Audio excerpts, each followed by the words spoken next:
నిన్ను ఆరాధించడానికి, నువ్వు సజీవుడని, గొప్ప కార్యం చేసేవాడని, నీతిమంతుడని, నన్ను కూడా ప్రభా నీతిమంతులుగా తీర్చి ఆ జీవంలో దాటింపు చేసినందుకు వందనాలు తెలియజేస్తూ ఆరాధిస్తూ వచ్చినాము. ఆ విధంగా ప్రభా నీ బలలో పాల్పొందేటప్పుడు కూడా మేము యోగ రీతిలో పాల్పొందే కృప దయచేయండి. దేవా నీ పరిశుద్ధులు కనుక మేము కూడా పరిశుద్ధంగా పాల్పొందే కృప దయచేయండి.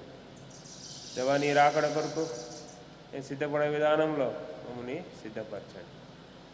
దేవా వాక్యం నీతి ప్రజలు మీ వారు ప్రభా మాకు కావాల్సిన మాటలు దయచేయమని వేడుకొని దేవా ఎవరైతే రాలేకపోయినారో వాళ్ళు కూడా జ్ఞాపకం చేసుకుని వాళ్ళకు కూడా భాగం దయచేయమని వేడుకొని యేసు ప్రభు నామములో అడిగి పెడుచున్నాం తండ్రి, ఆమేన్.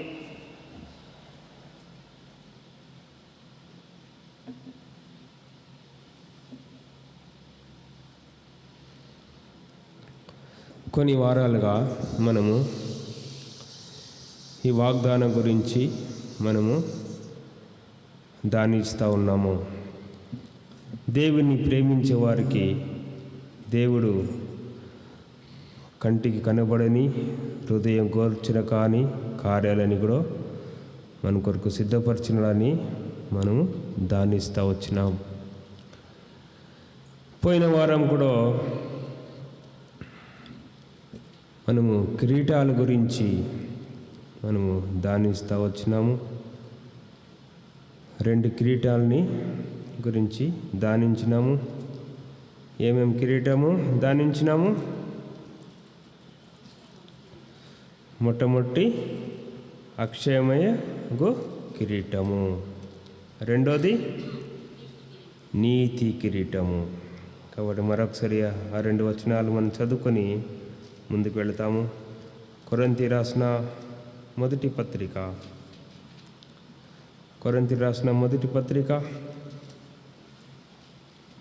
9వ అధ్యాయము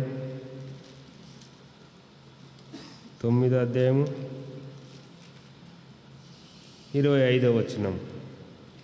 9:25.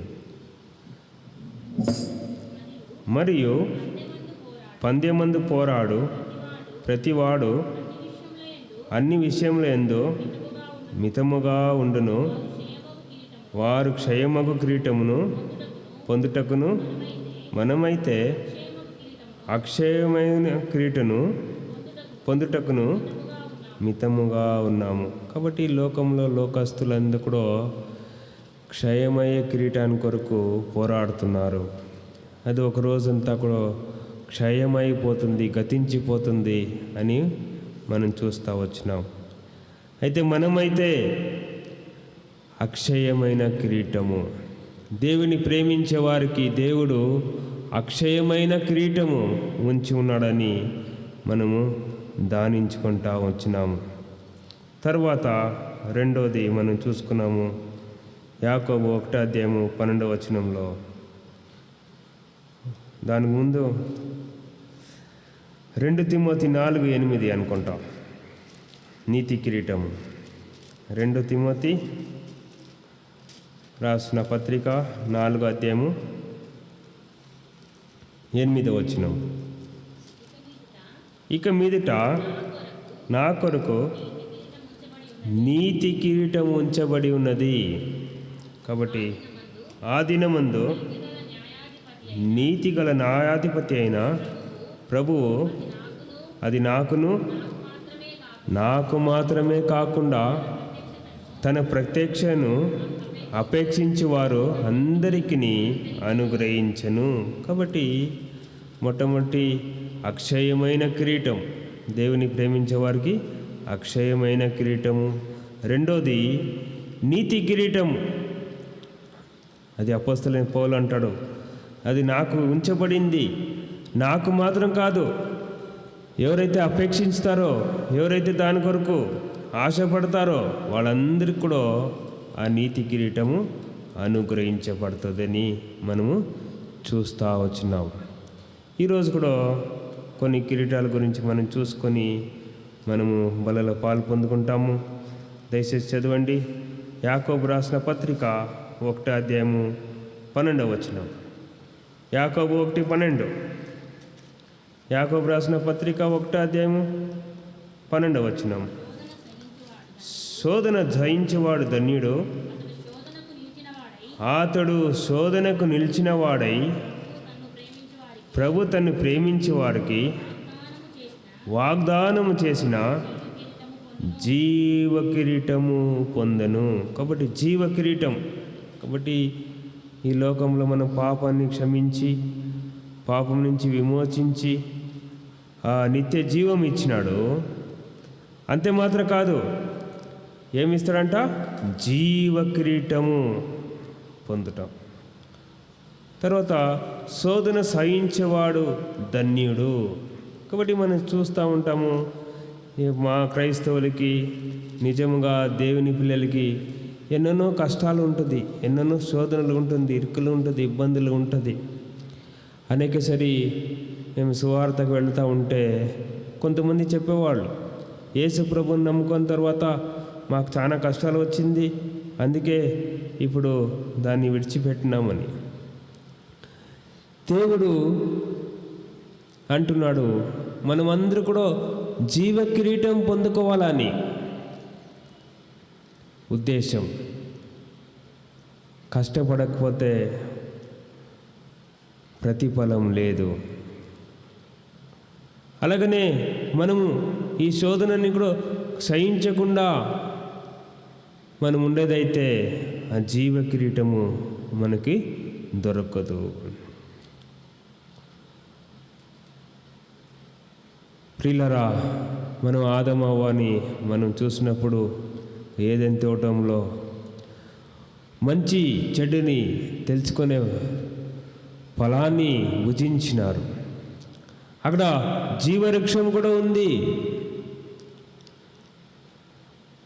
అది తెలియకుండా ఉండింది వాళ్ళకి, అది పొందుకోలేదు వాళ్ళు. అయితే శోధన సహించే వారి కష్టాలు, ఇరుకలు, ఇబ్బందులు, ఆయన ఆజ్ఞని పాటించాలంటే కష్టం అనిపించింది ఒక్కొక్కసారి. నిజముగా దేవుని సన్నిధిలో దేవుని మార్గంలో నడిచినప్పుడు ఎన్నో శోధనలు వస్తూ ఉంటుంది.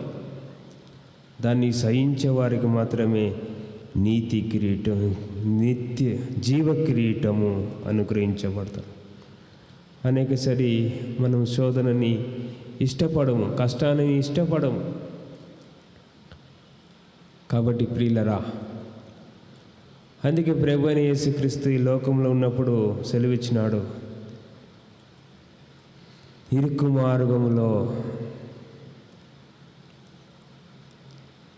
వెళ్ళేవాడు ధన్యుడు. ఇరుకు మార్గాన్ని కోరుకోవాలని. ఇరుకు మార్గంలో కష్టంగా ఉంటుంది, విశాల మార్గం అయితే కష్టం ఉండదు, ఎట్లనా పోవచ్చు, ఎప్పుడైనా రావచ్చు, ఏమైనా చేసుకోవచ్చు. కాబట్టి అలాంటి వారికి జీవ కిరీటం లేదని ఇక్కడ చూపిస్తున్నాడు. అయితే ఇరుకు మార్గంలో కష్టము, శోధన ఇవన్నీ కూడా వచ్చినవాడు ధన్యుడు. అందుకే దేవుడు అంటాడు, ఏమంటాడు కొరింథీయులు అనుకుంటా, నీకు సహింపలేనంత శోధించును కానీ శోధనలో తప్పించుకునే మార్గాన్ని కూడా నేను చూపిస్తాను అంటాడు. కాబట్టి దేవుడు మనల్ని పరీక్షిస్తాడు. ఈ లోకంలో ఒక ఉద్యోగం పోవాలనుకోండి, ఎన్నో పరీక్షిస్తారు. సర్టిఫికేట్ బాగుందా, చదివారా లేదా, ఎన్నో కఠినమైన పరీక్షలు పెట్టిన తర్వాతనే ఉద్యోగానికి చేర్చుకుంటారు. మా మధ్యలో నరేష్ అని ఒక బాబు వచ్చేవాడు. మొన్న ఒక ఇంటర్వ్యూకి వెళ్ళాడు. అంటే బార్డర్ సెక్యూరిటీ ఫోర్స్ దాని కొరకు వెళ్ళాడు. రన్నింగ్ అన్నీ కూడా చేశాడు, మంచిగా చేశాడంట. అయితే హైటు అరంగుళం తగ్గిపోయిందంట. అరంగుళం తగ్గిపోతే రిజెక్ట్ చేసేసారు. అలాగా ఎన్నో పరీక్షలు పెట్టి కఠినమైన దలిచి ఒక ఉద్యోగం ఇస్తున్నాడు ఈ లోకంలో చూసేదైతే. కాబట్టి దేవుడు మనకి జీవకిరీటం ఇస్తున్నాడు. అంటే అది దానికి పొందుకోవాలంటే కొన్ని పరిస్థితులు వెళ్ళాల్సిందే.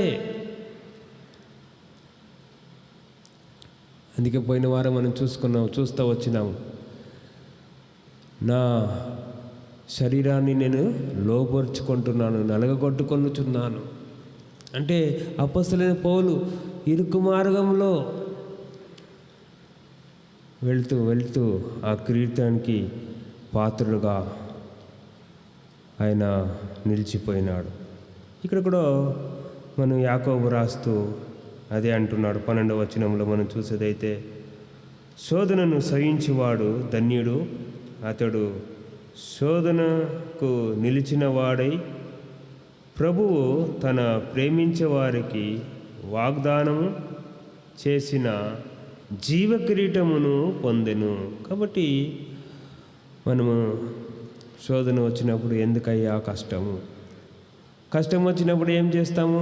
దేవుణ్ణి మర్చిపోతాం, విడిచిపెట్టిపోతాం, ఇంకా మందిరానికి కూడా రావడానికి మానేస్తూ ఉంటాం. శోధన వస్తే చాలు, దేవుడు నాకేం చేశాడని. ఇదన్నీ కూడా ఆయన ఒక ప్రణాళిక. అది కంటికి కనబడనిది, హృదయ గోచర కాని కార్యాలు మనకు అనుగ్రహించాలని కొన్ని శోధనలు అనుభవిస్తూ ఉంటాడు.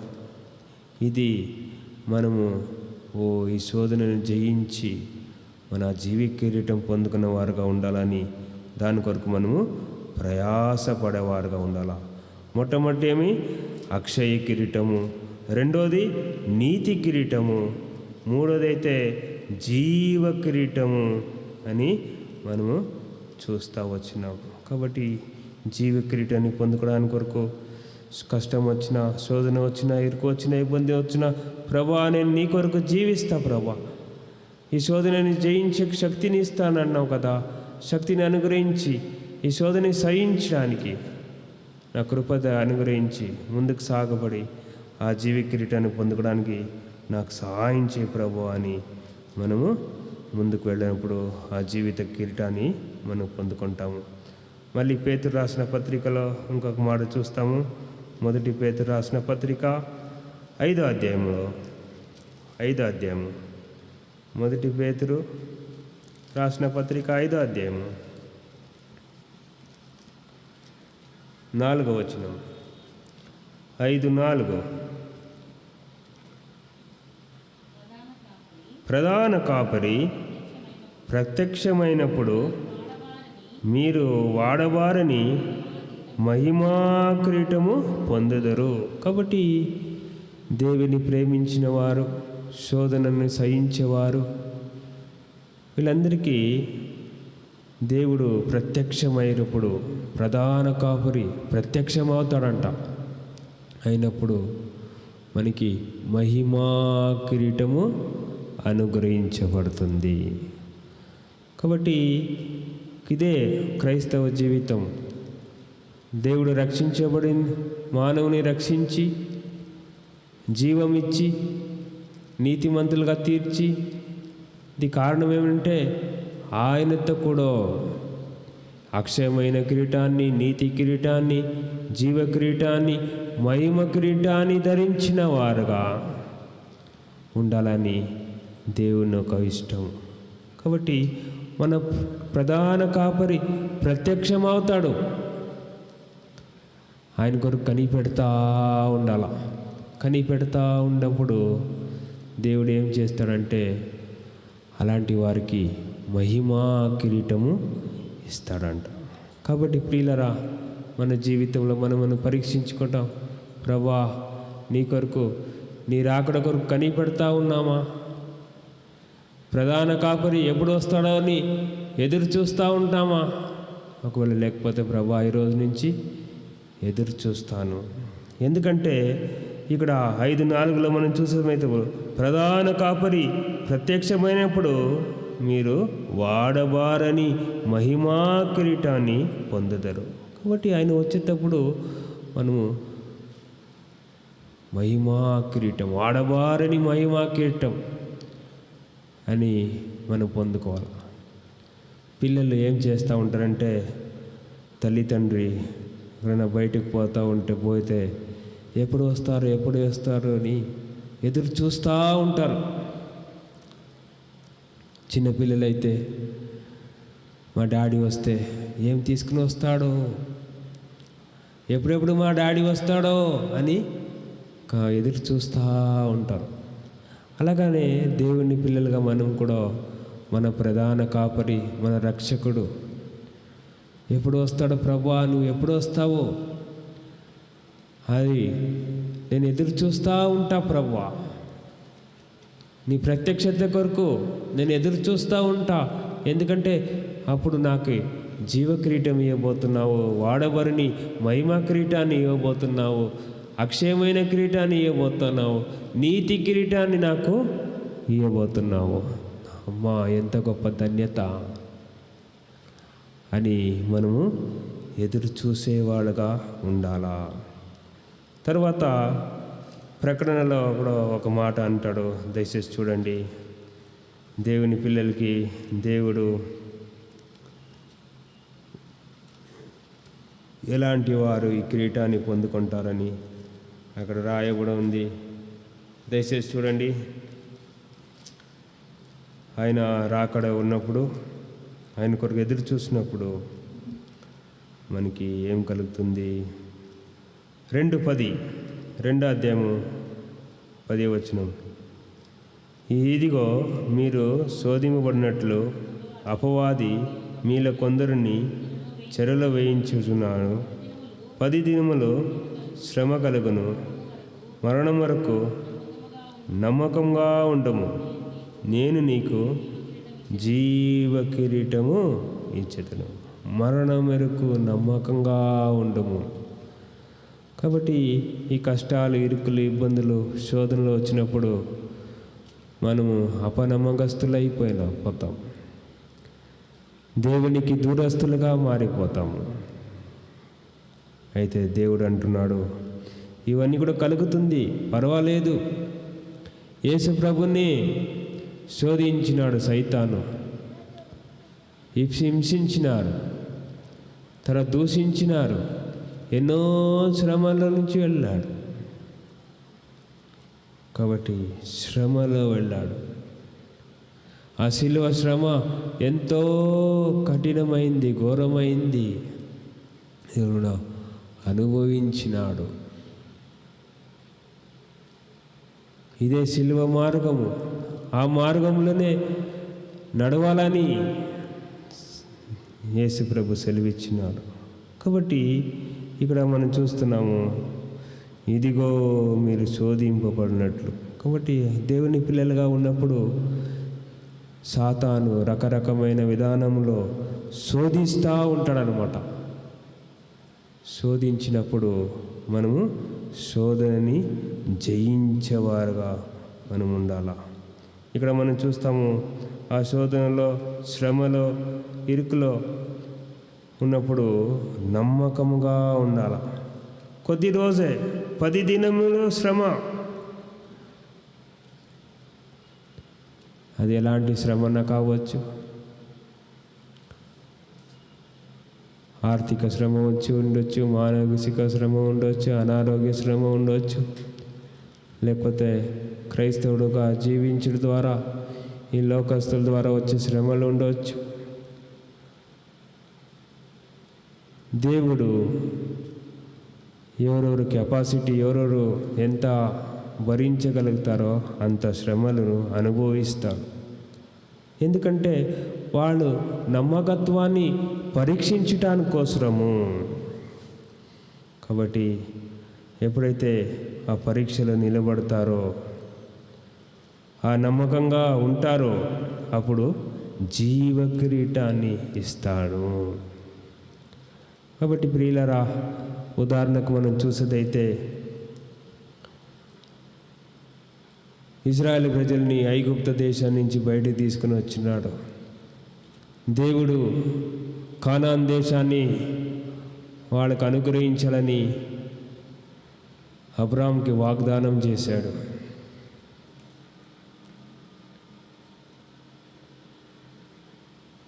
ఈ ఐగుప్తు నుంచి విమోచించిన తర్వాత కానాన్ దేశానికి ప్రయాణం చేస్తున్న సమయంలో దేవుడు కొన్ని పరీక్షలు, కొన్ని శ్రమలు తీసుకుని వస్తూ ఉంటే చాలామంది దాంట్లో ఓడిపోయారన్నమాట. ఎందుకంటే కానాన్ దేశంలో ఇచ్చేది వాగ్దాన దేశం, అది శ్రేష్టమైన దేశం. అది అయితే అది ఉట్టిగా ఇస్తే దానికి విలువ ఉండదు. ఉదాహరణకి మనం చూస్తూ ఉంటే కొన్ని విలువైన వస్తువు ఎవరికన్నా ఉచితంగా ఇచ్చినామనుకో, దాని విలువ తెలీదు. అక్కడ ఇక్కడ పడేస్తూ ఉంటారు.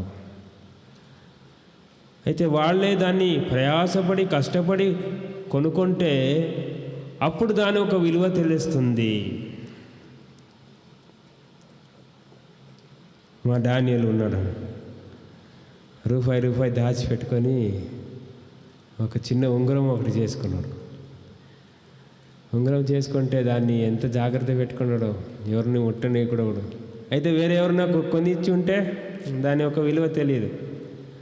అలాగనే దేవుడు ఇచ్చేదానికి మనము ఇలాంటి పరిస్థితులు వెళ్ళిన ద్వారా తర్వాత పొందిన తర్వాతనే దాని ఒక విలువ మనకు తెలుస్తుంది. అలాగనే కొన్ని చిన్న చిన్న పరీక్షలు పెడితే ఇజ్రాయెల్ ప్రజలు ఓడిపోయారు. అయితే దేవుని పిల్లలకి మనం ఇప్పుడు ప్రధాన కాపరి ప్రత్యక్షమైనప్పుడు దేవుడు శ్రేష్టమైనది ఇస్తాడు. వాడబారని కిరీటము, అక్షయమైన కిరీటము, నీతి కిరీటము, మహిమా కిరీటము, జీవ కిరీటము, ఇవన్నీ కూడా కిరీటాన్ని పొందుకోవడానికి దేవుడు కొన్ని పరీక్ష పెడతాడు. ఆ పరీక్షలో మనము నమ్మకంగా ముందుకు సాగాలని. పరీక్ష రాలేదనుకో, మీరు ఆ పోటీలో లేదని అర్థం. ఆ కిరీటానికి పోరాడిన పోటీలో లేదని అర్థం అది చూపిస్తుంది. కాబట్టి ఎవరైతే పరిస్థితి కష్టాల్లో, శ్రమల్లో, ఇరుకుల్లో, ఇబ్బందుల్లో వెళతారో వాళ్ళు పోటీలో ఉన్నారు. వాళ్ళు ప్రధాన కాపరి ప్రత్యక్షమైనప్పుడు దాన్ని ధరించుకుంటారు. కాబట్టి ప్రియులరా, మనం దాని కొరకు ప్రయాసపడేవాడుగా, దాని కొరకు ఎదురు చూసేవాడుగా మనం ఉండాలని దేవుడు ఈ మధ్యాహ్న సమయంలో బలలో పాల్పొందే ముందు మనకి జ్ఞాపకం చేస్తున్నాడు. కాబట్టి మన జీవితంలో ఎలాగ ఉన్నామని పరీక్షించుకుంటాం. అందుకే 3వ అధ్యాయంలో, ప్రకటన 3వ అధ్యాయము 11వ వచనంలో 3:11 ఒక మాట ఉంది. నేను త్వరగా వచ్చుచున్నాను, ఎవడును నీ కిరీటము అపహరింపకుండానట్లు నీకు కలిగిన దానిని గట్టిగా పట్టుకొను. ఎవరును అపహరించకుండా నీ కిరీటాన్ని గట్టిగా పట్టుకోవాలా. శోధన, కష్టము, కిరీటాన్ని అపహరించకుండా చూసుకోవాలా. ఇదన్నీ కూడా ఉట్టిదే. నాకు దీనికన్నా శ్రేష్టమైంది నా దేవుడు అనుగ్రహించబోతున్నాడు. ఈ లోకంలో ఐశ్వర్యము, ఆస్తి, అంతస్తు, ఇవన్నీ కూడా మన కిరీటాన్ని అపహరించకుండా మనం కాపాడుకోవాలి. దీని అన్నిటికీ ప్రాధాన్యత ఇవ్వకూడదుందా మనం కాపాడాలి. ఎప్పుడు దేవుని కొరకు ప్రాధాన్యత ఇస్తూ ప్రధాన కాపరి ప్రత్యక్షం ఎప్పుడు అవుతాడో అని ఎదురు చూస్తూ మనము మాత్రమే ఆ కిరీటాన్ని మనం పొందుకుంటాము. లేకపోతే కిరీటాన్ని అపహరించుకుంటాడు, దొంగలించుకుంటారు, వేరే వాళ్ళు దొంగలించుకుంటాడు. శ్రేష్టమైన విలువైనది ఉంటే అందరూ చూస్తూ ఉంటారు, ఎప్పుడు మనం తీసుకుంటామో అని చూస్తూ ఉంటాం. కాబట్టి మనం కొంచెం అజాగ్రత్తగా ఉంటే మన కిరీటాన్ని అపహరించుకుంటాడు. అందుకే ఇక్కడ అన్నాడు, చాలామంది 11వ వచనంలో కింద భాగంలో జాగ్రత్తగా ఉండుము, కిరీటమును అపహరించుకున్నట్లు నీకు కలిగిన దానిని గట్టిగా పట్టుకోము. గట్టిగా పట్టుకోవాలి. మన విశ్వాసాన్ని గట్టిగా మన ఆత్మిక జీవితాన్ని గట్టిగా పట్టుకొని దాని కొరకు మనం ఎదురు చూస్తూ ఉండాలా. లేకపోతే అందరూ క్రైస్తవులే, అందరూ దేవుడి పిల్లలే, కానీ అందరూ దీనిని పొందుకోలేము. అందుకే 1 కొరింథీలో ఇట్లా రాస్తూ ఉన్నాడు. అదొకటి మాట చూసుకొని మనం బలలో పాలు పొందాం. 1 కొరింథీ రాసిన పత్రిక 10వ అధ్యాయంలో 1 కొరింథీ రాసిన పత్రిక 10వ అధ్యాయం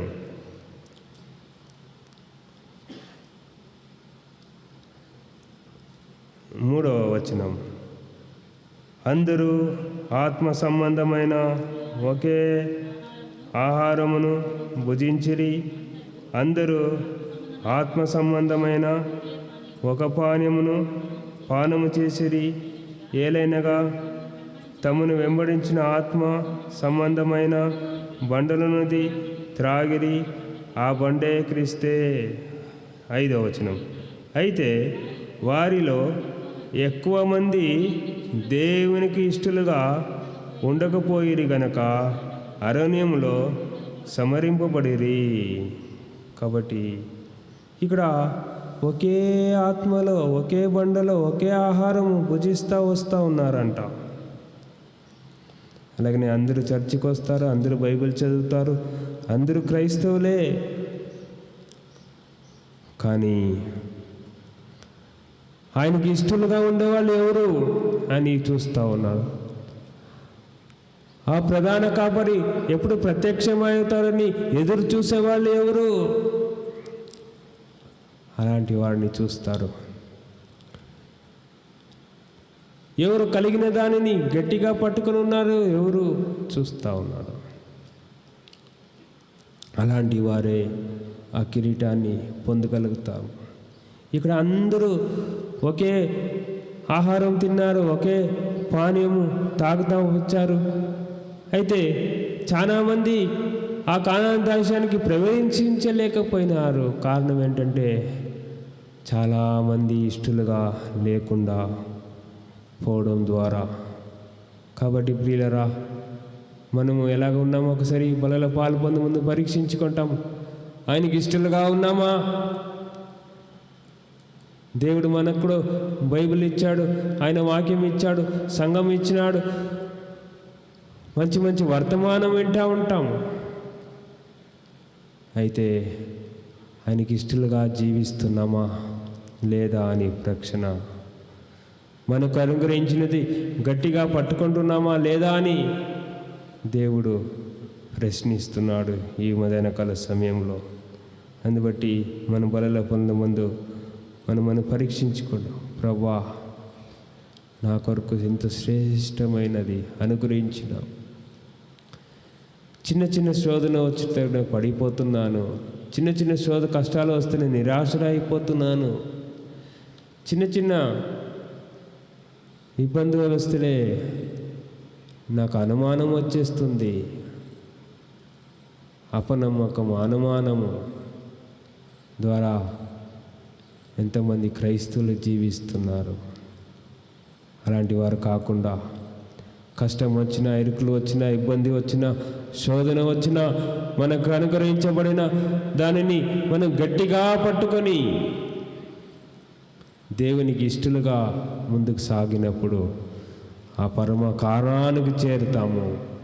ఎప్పుడైతే పరమ కారణానికి చేరుతామో అప్పుడు దేవుడు మనకి అక్షయమైన కిరీటం ఇస్తాడు, నీతి కిరీటం ఇస్తాడు, వాడబారని మహిమా కిరీటం ఇస్తాడు, జీవ కిరీటం ఇస్తాడు. ఈ కిరీటాలన్నీ కూడా పొందడానికి ఇష్టం లేదా? ఎవరు వద్దనరు. కిరీటం ఇస్తామంటే ఎవరు వద్దనరు? అందరు కావాల్సిందే. కాబట్టి అందరు కావాల్సిందంటే మనం చేయాల్సిందని కూడా ఆయనకి ఇష్టలుగా జీవించడం అంతే, ఆయన్ని ప్రేమించేవారుగా ఉండడం అంతే. అందుకే ఈ సార్వత్రిక సంఘ వాగ్దానం ఆఖరి వాగ్దానంలో తన ప్రేమించే వారికి అది ఏమిస్తాడంట? దేవుడు తను ప్రేమించే వారి కొరకు ఏవి సిద్ధపరచునో అవి కంటికి కనబడదు, హృదయం గోచరం కానిది, కంటికి కనబడదు. దేవుడు ఇలాంటి కిరీటాలన్నీ కూడా పరలోక రాజ్యంలో సిద్ధపరిచి ఉన్నాడు. కాబట్టి ప్రియులరా, అలాంటి కిరీటం పొందడానికి మనం ప్రయాసపడతాం. పౌలు చెప్పిన ప్రకారంగా మితంగా పరిగెత్తాం, శోధనని జయిస్తాం, మనకు కలిగిన దానిని పట్టుకుంటాం, తర్వాత నమ్మకంగా ఉంటాం. అలాంటి వారికి మాత్రమే ఈ కిరీటం. కాబట్టి బలలో పాలు పొందే ముందు మనం పరీక్షించుకోండి. ప్రభా, నేను ఎక్కడెక్కడ తప్పిపోయినాను, ఎక్కడెక్కడ అలాగా జీవించలేకపోయినాను, నన్ను ఒకసారి క్షమించు, సరి చేయి ప్రభా. ఇంక మీద అలాగా జీవిస్తా. ఎప్పుడు అపనమ్మకము పడను, ఎప్పుడు నిరాశ పడను, ఎప్పుడు విసుక్కను, ఎప్పుడు సంతోషంగా ఆ జీవి కిరీటాన్ని అనుగ్రహించే ప్రధాన కాపరి కొరకు ఎదురు చూస్తూ ఉంటా ప్రభువా అని మనము సిద్ధపడతాం.